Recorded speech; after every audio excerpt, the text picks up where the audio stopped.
अस्सलाम वालेकुम। मैं हूं हमजा वसीम PSX एनालिसिस से। अगर आज की मार्केट की बात की जाए तो आज की मार्केट सिर्फ 28 पॉइंट के साथ 43,551 पॉइंट के सतह पर बंद रही। मार्केट में वॉल्यूम्स की बात की जाए तो 68 मिलियन के वॉल्यूम लगे। बहुत बुरे वॉल्यूम नहीं है, आजकल को देखकर जो आजकल की सूरत है उस हिसाब से सही है, बट बहुत आउटस्टैंडिंग वॉल्यूम्स नहीं है। उसके अलावा अगर कैसी ऑल शेयर की बात की जाए तो 161 मिलियन के वॉल्यूम लगे, जिनकी वैल्यू 4 बिलियन है। हम देख रहे हैं कि कल 140-50 मिलियन के वॉल्यूम में 5 अरब क्रॉस हो गई थी वैल्यू। आज इसकी इतनी कम वैल्यू होने की वजह ये है कि आज छोटे स्टॉक्स में ज़्यादा काम हमने देखा, जिनके अंदर WTL आ गया, DSL, टेलीकार्ड, सिनर्जी, PIBTL, मतलब शुरू के जितने थे ना वो सब एक तरह के पेनी स्टॉक के अंदर ही आते हैं। टॉप एक्टिव स्टॉक्स अगर मैं आपको दिखाऊं तो पहला है WTL 22 मिलियन के वॉल्यूम के साथ। इसमें थोड़ी पॉजिटिव एक्टिविटी रही। उसके अलावा अगर बात की जाए DSL, इसके अंदर एक अच्छा गेन आया। उसके अलावा सिनर्जी में हमने देखा एक अच्छा गेन आया, काफ़ी टाइम बाद इसमें एक मूव आई। इसमें 9 मिलियन का काम हुआ। वंस अगेन एक्टिविटीज़ रिज्यूम होती हुई दिखाई दे रही है। टेलीकार्ड हम ये देख सकते हैं, इसके अंदर स्लाइट सी सिर्फ पॉजिटिविटी रही। टेलीकार्ड ने 10 रुपये 70 पैसे का हाई भी मारा था। उसके अलावा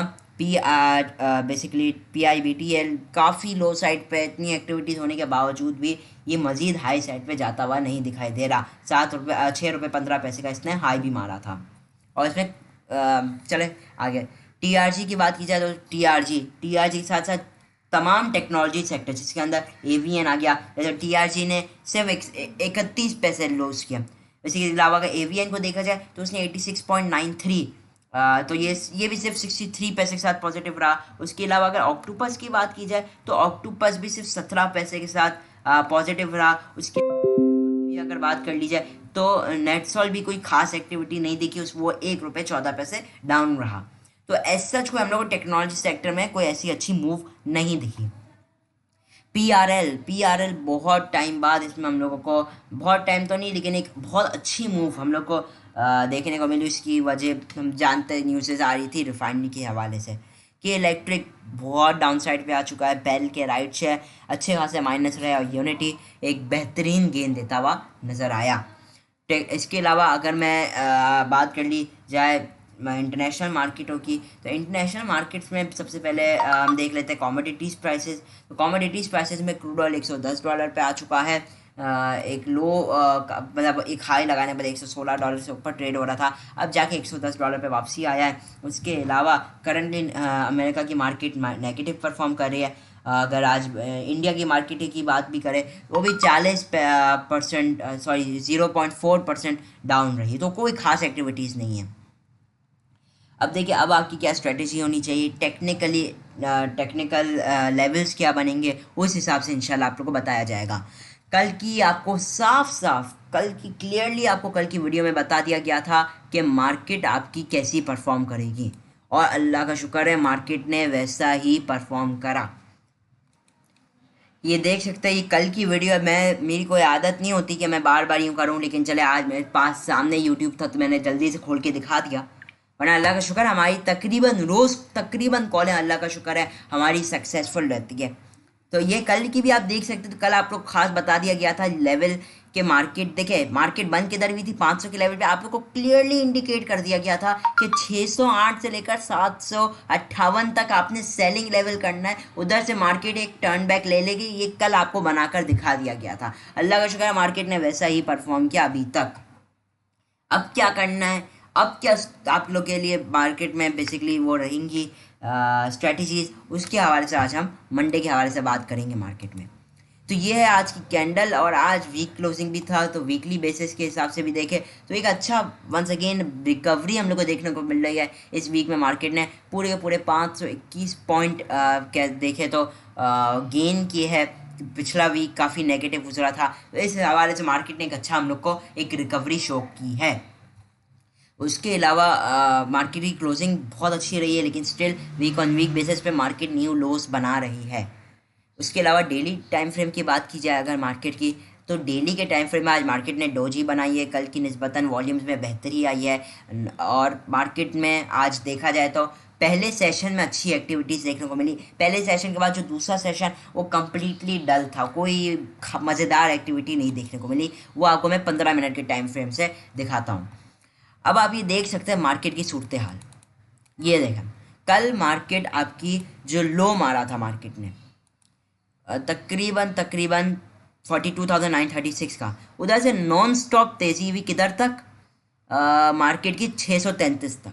फिर एक छोटी सी डिप आई जो हमने देखा सुबह को आई थी, लेकिन वो भी कोई ऐसा कोई बड़ी डिप नहीं है। तो मार्केट में देखा जाए तो मार्केट ने लो साइड से 750 पॉइंट करीबन गेन कर लिया। तो अब मार्केट जाहिर सी बात है ज़रा एडजस्टमेंट करेगी।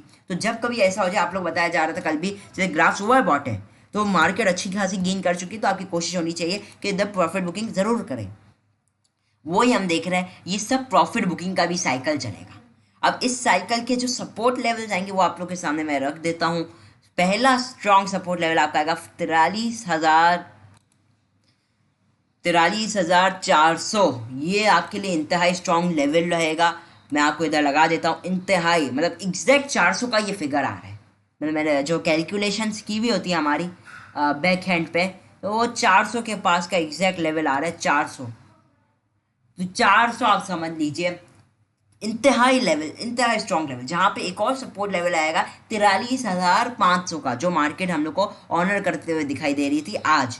लेकिन ये वो होगा प्रिसाइज लेवल, ठीक है ना। 500 एक प्रिसाइज लेवल है, लेकिन 43,400 स्ट्रॉन्ग लेवल। और जो दूसरा स्ट्रॉन्ग लेवल आता है हमारे सामने वो है करीबन 43,220 के पास आ रहा है वो लेवल। अच्छा, इधर दो सपोर्ट है और रेजिस्टेंस भी मौजूद है। अगर मैं आप लोग को इधर दिखा दूं, खैर एक सेकेंड, ये जी यहाँ पे 43,220 के पास 200 आप एक राउंड फिगर समझ लीजिए। 220 बहुत इंपॉर्टेंट है। आप देख सकते हैं पहले भी अच्छी सपोर्ट ले चुका है, यहाँ से अच्छी रेजिस्टेंस ले चुका है।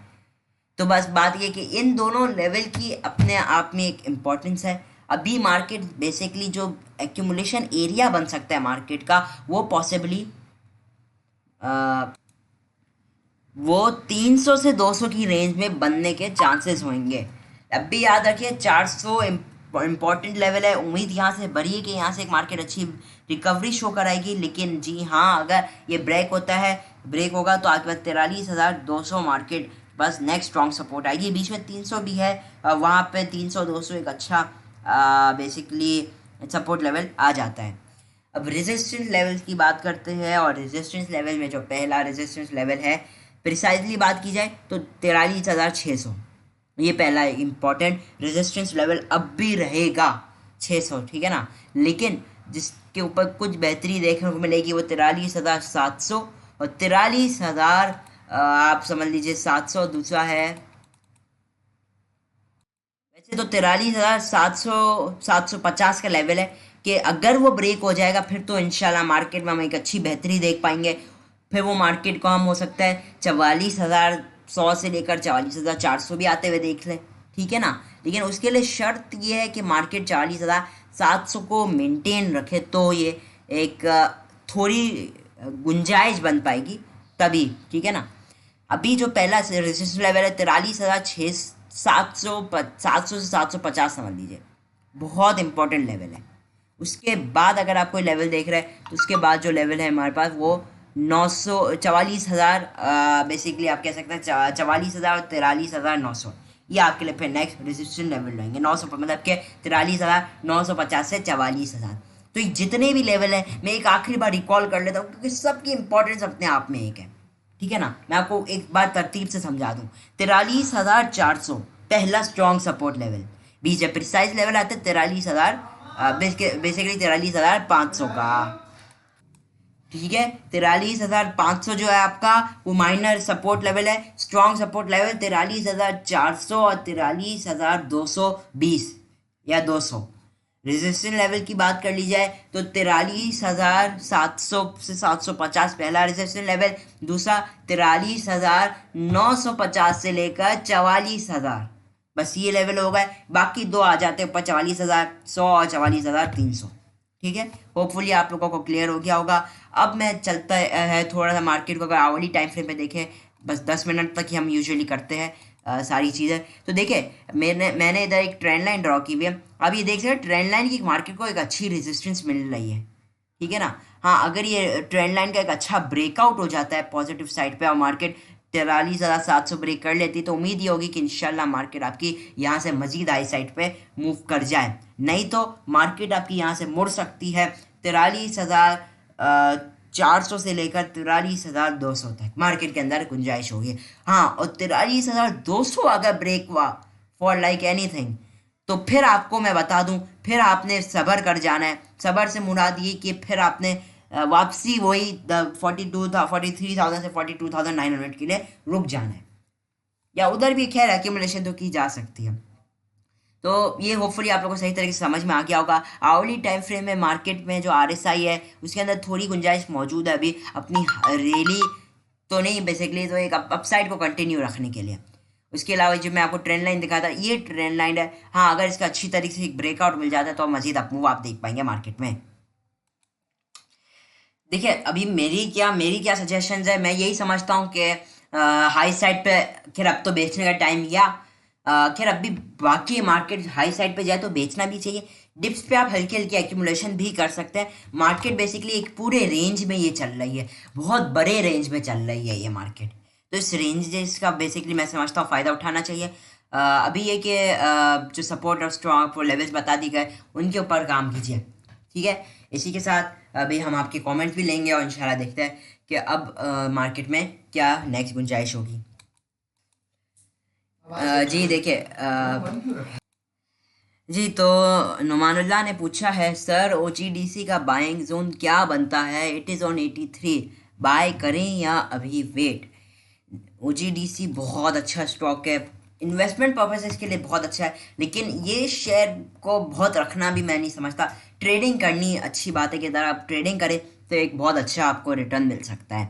मतलब ट्रेडिंग से मुराद कि इन्वेस्टमेंट करें लेकिन हाई साइड पे बेचे ज़रूर।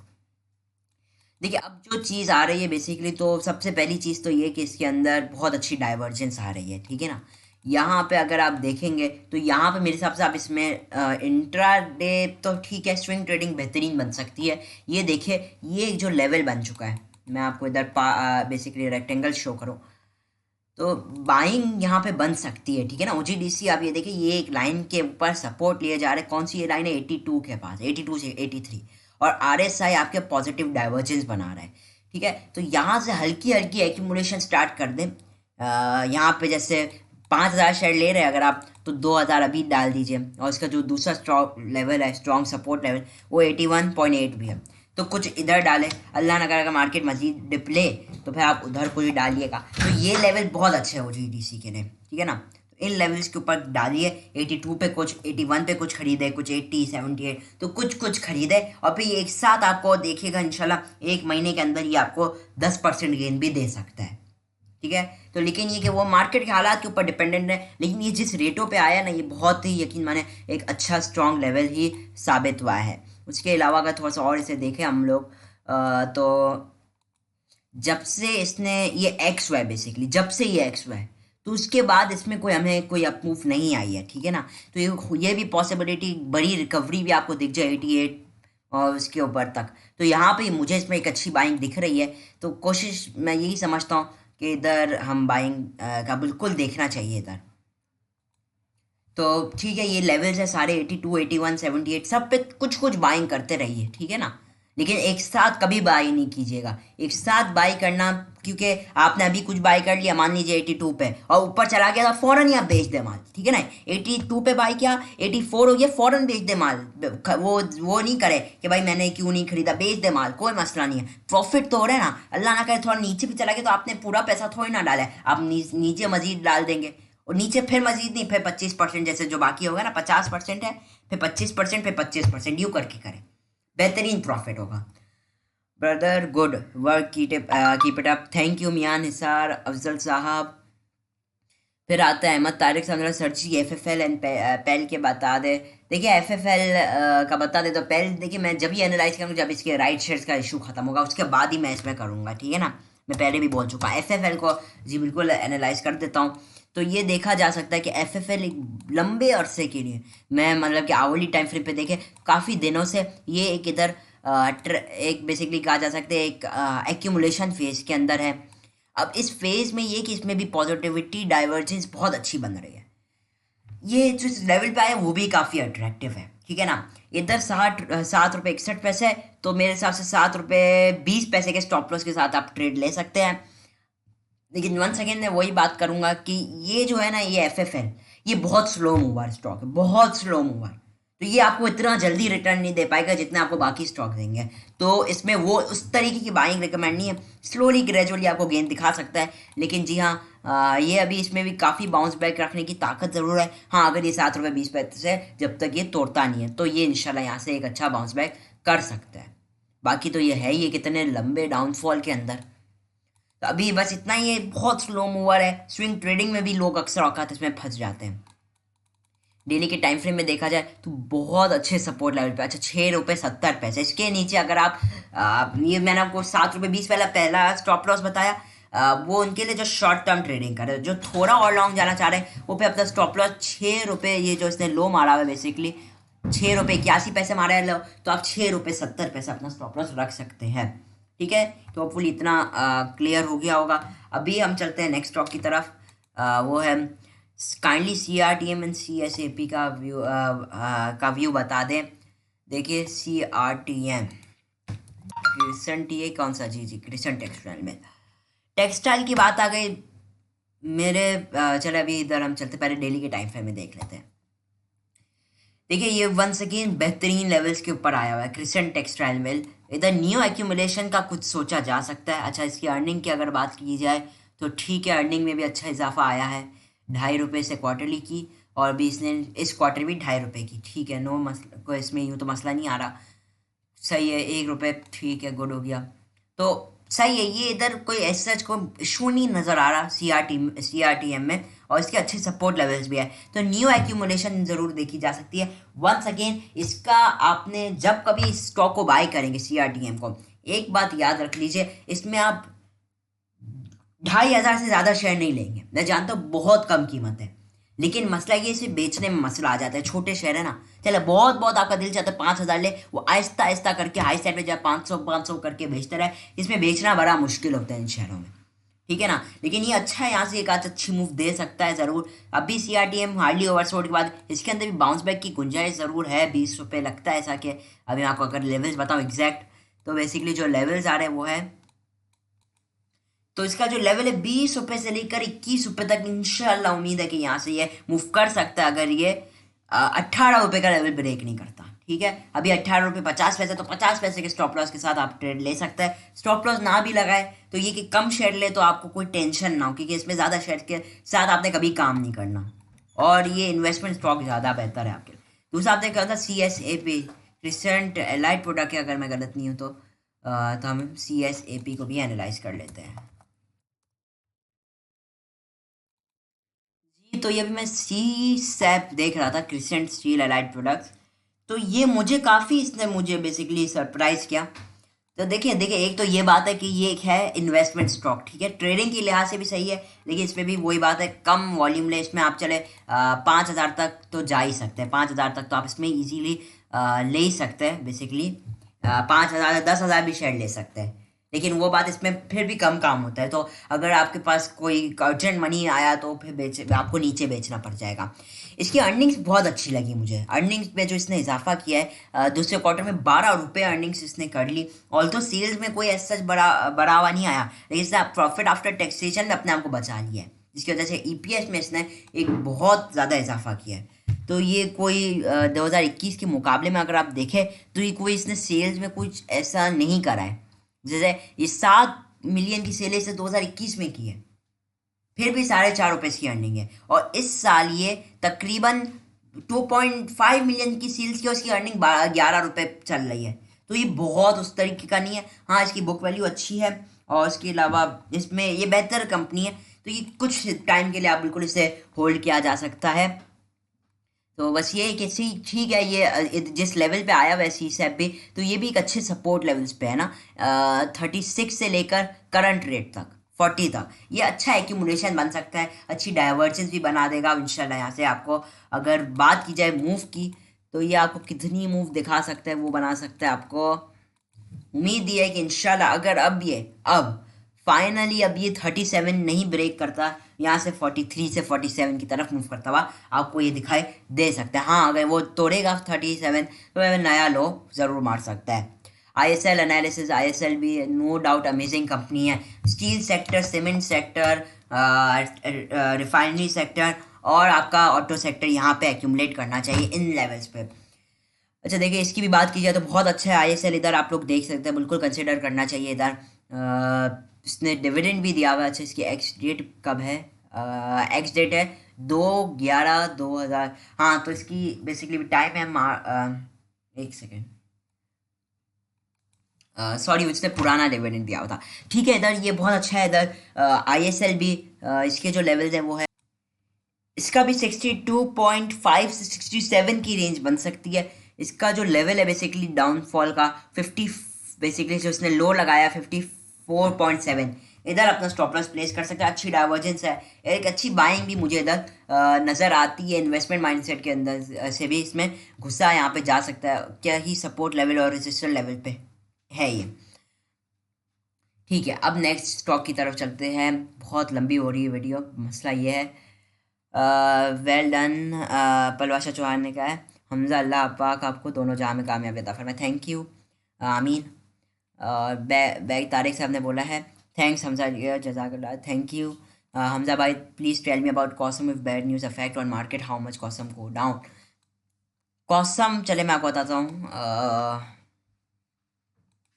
कॉसम कोइन और स्पिनिंग में टेक्निकली बता देता हूँ, लेकिन मैं कॉसम को यूँ एज सच नहीं डिस्कस करना चाहता। वजह है काफ़ी कुछ, लेकिन ये बहुत अच्छा मैं चले अभी वो तो छोड़ते हैं। अभी जो इसके बेसिकली लेवल्स है वो है, एक सेकेंड, आपने पहले ये कहा है कि कितना डाउन जा सकता है अगर मार्केट नेगेटिव हो जाती है। तो एक्सट्रीम लो की आप बात करती तो फिर तो मैं कहता हूँ आप ये लो पकड़ लीजिए 1 रुपया, लेकिन अब और क्या कहा जा सकता है, ठीक है ना। तो अभी की बात की जाए, हाँ, ज़्यादा 1 रुपये का अगर आप मार्केट कितनी नेगेटिव हो वो बात डिपेंड करता है इंशाल्लाह। वरना तो जो इसका लेवल है जहाँ से ये अच्छा लगता है तो वो ये 2.25 रुपये से लेकर 3 रुपये तक मुझे मैक्सिमम अगर आता भी है तो मैक्सिमम इधर तक आते हुए नज़र आता है। वो भी बहुत दूर की बात है, मुझे आता ही नहीं वैसे तो इतना नीचे नज़र। यहाँ से इंशाल्लाह ये बेहतर, इसका जो आपको लेवल बता देता हूँ फिलहाल के लिए। जिस तरीके से आज इसने नीचे से थोड़ी बाउंस बैक दिखाई है, स्टिल वो एक्टिविटीज उस तरीके की नहीं है। 3 रुपये 40 पैसे आप पहला सपोर्ट लेवल और दूसरा सपोर्ट लेवल 3 रुपये। तो मेरे हिसाब से 3 रुपये के लिए कोई बंदा अगर एंट्री लेता है, 3 रुपये का मेरे हिसाब से शायद उसको अगर इंतज़ार कर ले तो उसके लिए बेहतर रहेगा। वरना ठीक है, इधर भी ये इतना ऐसा बहुत अच्छा नहीं है। इसकी अर्निंग भी कोई बहुत अच्छी नहीं आई, बहुत नेगेटिव अर्निंग्स आई है। 81 पैसे अर्निंग माइनस आई है, ठीक है ना। लेकिन कुछ चले वो अगली बार हमको भी। Sir tell me about MTL, can we buy this share? MTL आपको बाय करना है। MTL से यार कितने अच्छे स्टॉक है, सब MTL के पीछे क्यों पड़े? नो डाउट MTL बेकार स्टॉक नहीं, बहुत अच्छा स्टॉक है, मैं ये नहीं कह रहा, लेकिन यहाँ टेक्नो बाकी सेक्टर्स को भी अच्छी बात है। देखिए MTL को बिल्कुल बाय किया जा सकता है, आपको बाय करना भी चाहिए। ठीक है, ये बहुत अच्छा है, इधर बहुत अच्छा है। MTL को बिल्कुल देख सकते हैं, अच्छे लेवल्स को ब्रेकआउट करते हुए नजर आ रहे हैं। ठीक है, MTL बहुत अच्छा है, बाय कर सकते हैं इधर। लेकिन मैं ऐसा चाहिए बाय आप कहते फिर नीचे आ गया उस दिन, मैं लॉन्ग व्यू के हिसाब से बात कर रहा हूँ, ठीक है ना। ऐसा लगता है कि यहाँ से बेहतर है, अब ये नहीं कि कल माइनस हो जाए। तो अब आप सिर्फ दो आपने बोला कि बाय या सेल, तो मैं क्या बोलूँ, यहाँ पे अच्छा है। लेकिन ये कि आवरली टाइम फ्रेम में आप फिर भी इसे चेक कर लेते हैं ना, क्योंकि आप तो कौन सा महीनों के लिए मोस्ट प्रॉब्ली होल्ड नहीं करेंगे। तो आवरली टाइम फ्रेम पे देखा जाए तो ओवरबॉट है, ठीक है ना। ये थोड़ी मजीद मूव दिखा सकता है, अच्छा हुआ मैंने चेक कर लिया। देखिए अभी ये ओवरबॉट जोन में MTL डबल टॉप लगाया हुआ है, अगर ये ब्रेक भी कर लेता है तो फिर इसके अंदर जो मैक्सिमम जो गुंजाइश हो सकती है वो होगी। तो देखिए अभी फिलहाल ही ओवरबॉट हो चुका है। मैं देखिए ओवरबॉट का आप कतई ही मतलब समझिए कि यहाँ से गिर जाएगा, मैं नहीं कह रहा। हाँ, यहाँ से अगर ये अपना हाई ब्रेक कर लेता है 800, बेसिकली 810 का, तो फिर हाँ ये हो सकता है शायद 820 या 836 भी दिखा दे। लेकिन ये ओवरबॉट जोन में चूंकि आ चुका है तो परहेज की जाए तो बेहतर है। हाँ, यहाँ से आपको कुछ मूव तो जरूर ये दिखा सकता है, इतनी तो कैपेबिलिटी है इसमें मूव दिखाने की कि मजीद हाई साइड पे जाए, फिर थोड़ी डिप ले, फिर एक हाई साइड पे जाए। हाँ, ये कर सकते हैं कि अभी कुछ बाई कर लीजिए आधा, फिर ये थोड़ा हाई साइड पे जा सकता है। अगर हाई साइड पे जाता है, क्योंकि चांसेस है, बेच दीजिएगा जरूर। ठीक है, वरना फिर जो ये डिप ले तो उसके अंदर वापसी एंट्री मारी आपको एक अच्छा रिजल्ट दिखाएगा। स्टॉप लॉस अगर रखें तो 770 के नीचे का स्टॉप लॉस आपको लोग का होना चाहिए। Shahzad Hussain thank you. अमीन अब्दुल गफ़ार साहब thank you very much. Dear at least tell overbought item can help avoid buy on top. ठीक है, आप ये कह रहे हैं, इंशाल्लाह मेरी कोशिश होगी ऐसे कुछ 10 स्टॉक चूज कर ली जाए जिनके ऊपर रोज़ बता दिया जाए ये ओवरबॉट है, ओवर सोल्ड है। ठीक है ना, इतनी कोशिश मेरी ज़रूर होगी। आज अब ये नहीं कि ये जायसमैन इंप्लीमेंट होने में थोड़ा टाइम ज़रूर लगेगा। पीएसओ का एनालिसिस कर दें। पीएसओ बहुत, मैं पहले ही बोल चुका हूँ, बहुत अच्छा है इधर इन्वेस्टमेंट पर्पसेस के लिए one of the best stocks में भी ये माना जा सकता है। बेहतरीन डाइवर्जेंस बहुत अच्छी बनाई हुई है इधर इसने। पीएसओ को डिप्स पे से बिल्कुल एक्यूमुलेट करना चाहिए, मेरे हिसाब से स्विंग ट्रेडिंग के लिए भी ये बेहतर है। काफ़ी डाउन साइड पे आया हुआ है, तो ये कि डेली के टाइम फ्रेम में भी अच्छी डाइवर्जेंस बन रही है। नीचे आए खरीदना चाहिए, ये भी 52 वीक लो के आसपास ही चल रहा है। ठीक है ना, बहुत अच्छा है पीएसओ, अर्निंग्स में इसका अच्छा इजाफा आया है।